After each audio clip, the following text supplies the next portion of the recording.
Can you guess who's going to the moon? It's not GameStop. It's not AMC. It's Jeff Bezos.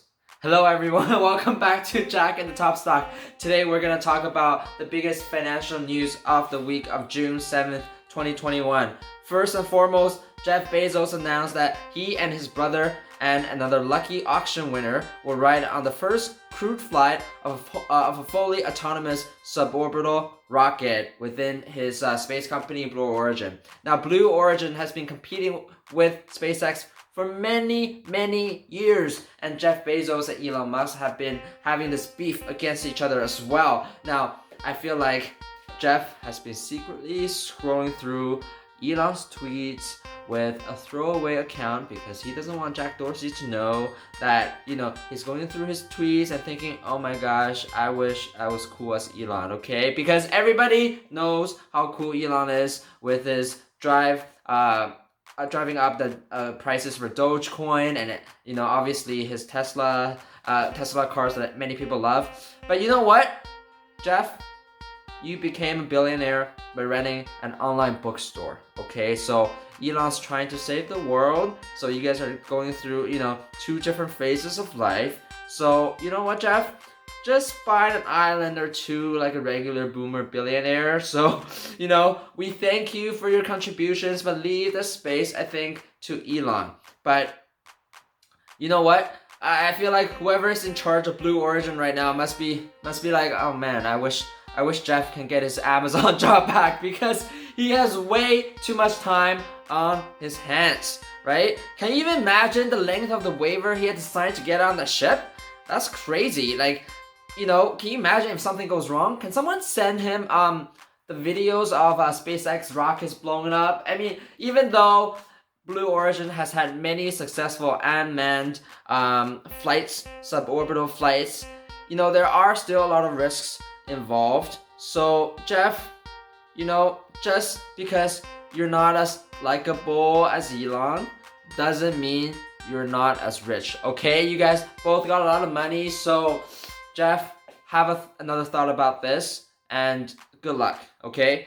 Next, we're gonna talk about another big news this week. So listen up, hackers, hide your kids, hide your wife, and hide your crypto wallets because the cops are coming to get you. That's right, the FBI's this week got some of the bitcoins back paid to the hackers of the Colonial Pipelines. Exactly 63.7 bitcoins out of the 75 bitcoins paid.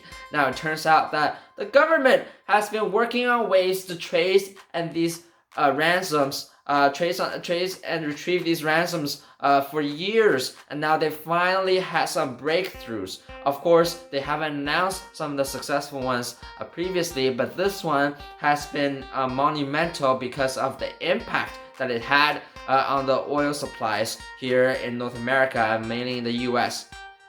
So what are the implications for Bitcoin? Now, Bitcoin value has been nosediving for the last month.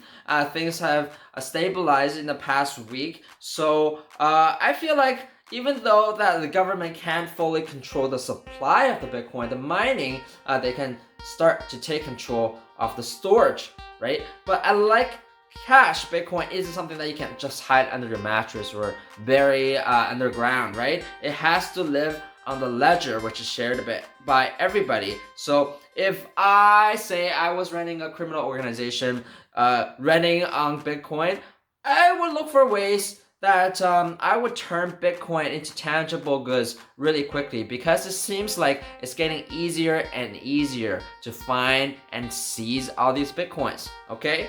Another big news this week, there was a huge breakthrough in drugs, in specifically Alzheimer drugs. Biogen got the first Alzheimer's drug approval in 2 decades. So on Monday, interesting story, I actually had a few shares of Biogen that I bought I feel like sometime last year at around $240. So I was actually just trying to sell these shares and moving my money to something else, and I realized that I couldn't do it for some reason. I actually almost sent an email to the broker asking what happened. Was this a technical difficulty? It turned out they had news pending. So as soon as the trades were resumed trading, I quickly sold them for about $440. So that was a pretty lucky trade, but it quickly dropped down to around the 400 level. So anyways,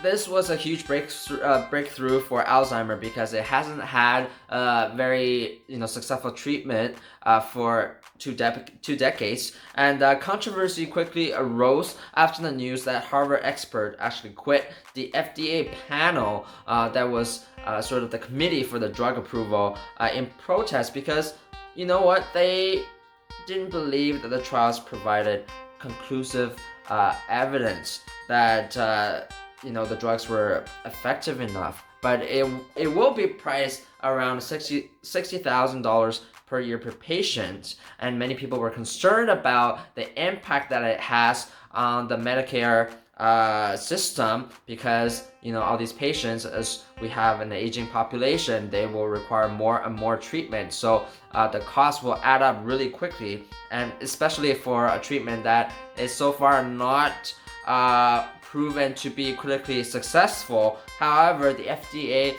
I think, is under a lot of pressure to provide some available treatment to the market so that patients can start having at least something to start treating the underlying cause of Alzheimer. It just shows how desperate people are for something to arrive, and I feel like as long as patients won't be harmed, it won't be a huge issue. However, the price point, it is on the high level for a treatment like this, so we will see what happens as time goes on, and hopefully there will be more and more research going to Alzheimer's and providing the public with more effective treatments in the future. So that's all for today. Thank you for watching. Don't forget to subscribe, and I'll see you next week.